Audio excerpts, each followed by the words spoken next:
become Miss Florida if it kills me. I was studying all night.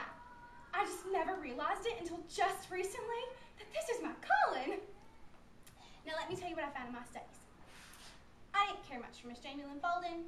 She won way back in 1996, and her talent was lyrical ballet. How tacky.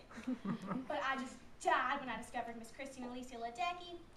Now, she was Miss Florida 5,000 years ago in 1995, and she was wonderful.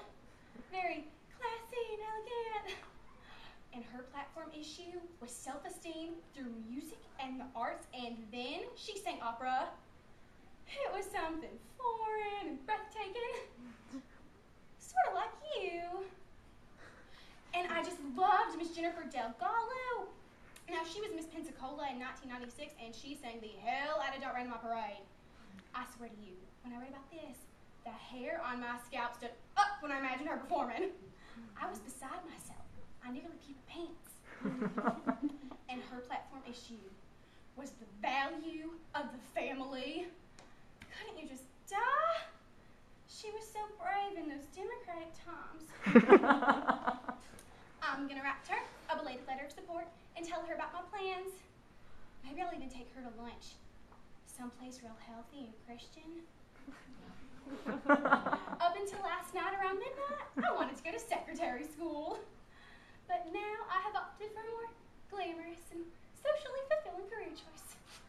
I am going to become Miss Florida and feed starving children in third world countries. It came to me in a dream, a vision I had last night. I saw myself in a bathing suit with cute polka dots. I was wearing a tiara and a sash, and I was surrounded by hungry children.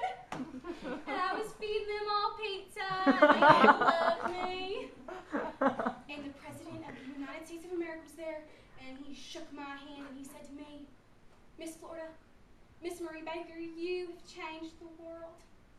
I smiled. I waved. I even cried.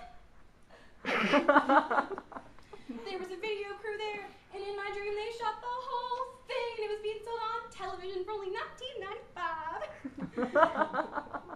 So, being an American girl, I feel compelled to make my dream come true. I just haven't told my mama yet.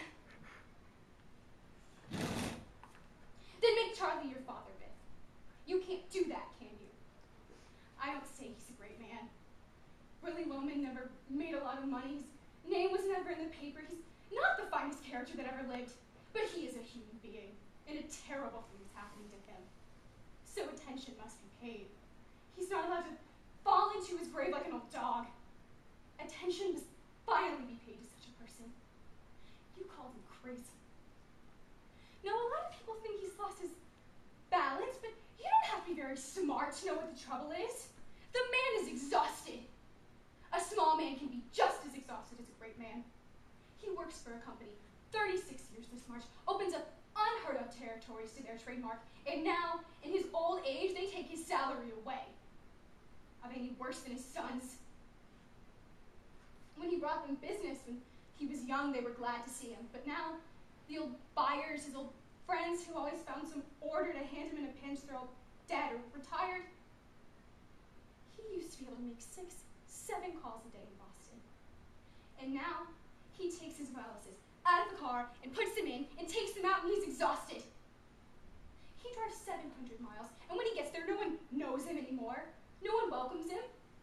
And what goes through a man's mind driving 700 miles home without having heard a cent? Why shouldn't he talk to himself? Why? When he has to go to Charlie and borrow $50 a week and pretends to me that it's his pay. How long can that go on? How long? And you tell me he has no character. The man who never worked a day but for your benefit. When does he get another